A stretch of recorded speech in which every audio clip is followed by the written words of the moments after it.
Donc, qu'est-ce qu'on appelle le dictateur? Je m'en vais vous donner ce que vous ne savez peut-être pas.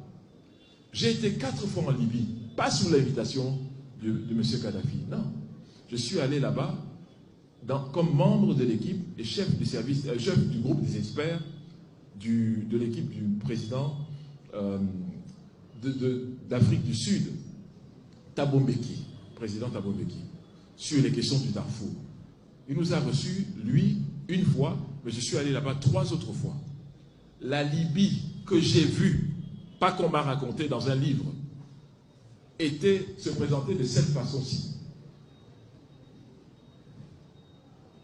Tout l'électricité et l'eau gratuite pour tous les ménages libyens. Je vous demande de vérifier tout ce que je vais vous dire ici. Électricité et eau gratuite pour tous les ménages libyens. Le pétrole, c'est-à-dire l'essence, le litre à 0,55 €, c'est-à-dire quasiment gratuit. 0,55 € le litre pour tout le monde.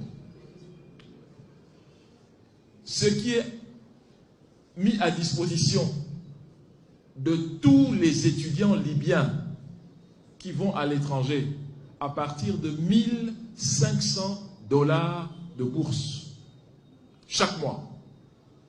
Vous n'avez jamais eu de gens qui sont allés comme réfugiés libyens ou former une communauté de réfugiés libyens. Pendant ce temps-là, les étudiants revenaient toujours. Je m'en vais vous donner autre chose qui va vous étonner. Le chômage.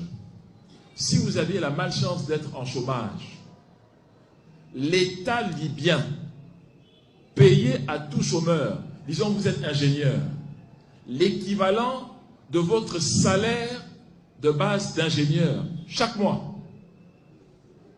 en attendant que vous trouviez un emploi. On vous payait comme si vous étiez déjà en fonction.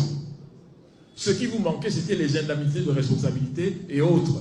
Mais le salaire de base, tous les ingénieurs, tous les professeurs, tous les cadres avaient leur argent. Le PNB par habitant de la Libye, 12 000 $ par citoyen. 12 000 $. La fourniture en eau d'un pays du désert, tout ce que je dis, vous allez noter pour aller vérifier, pour voir que le professeur Bondi ne raconte pas n'importe quoi. Vous allez noter. Fourniture en eau d'un pays en plein désert, par rapport aux ménages, 96% des ménages libyens avaient de l'eau fournie dans leur ménage. 96. En France, c'est 92%. Je termine avec une autre statistique. Chaque ménage libyen, c'était un droit d'avoir un logement, pas une faveur. L'État donnait un logement à chaque ménage libyen. J'ai dit à mes amis libyens que ce n'est pas possible. Ils m'ont dit, professeur, demain, nous irons à la mairie et vous allez voir le mariage auquel nous allons assister, n'importe lequel, vous allez voir comment il va se terminer. J'ai dit d'accord. Bon, avant d'aller à la mairie, j'ai quand même appelé mon épouse. Vous savez qu'aujourd'hui, on est à l'ère du cyberespace. Je ne veux pas qu'elle me voie à la mairie et se demande, mais qu'est-ce qu'il va chercher à la mairie? Il m'a laissé ici. Donc, je l'ai appelé pour lui dire que je serai à la mairie demain de Tripoli, mais pour des raisons essentiellement professionnelles. Je suis allé à la mairie, j'ai assisté à un mariage, et à la fin du service du mariage, le maire a dit, je le retiens encore bien, vous avez demandé dans le dossier que vous avez remis plutôt un appartement qu'une villa dont voici les clés. C'était devant moi, j'ai vu. Donc, voilà la dictature, mesdames et messieurs, dont on nous parle. Voilà le dictateur. Moi, je pense que beaucoup de gens aimeraient avoir un dictateur comme ça. Le problème de ce dictateur, c'est qu'il s'occupe de sa population. Et il a refusé.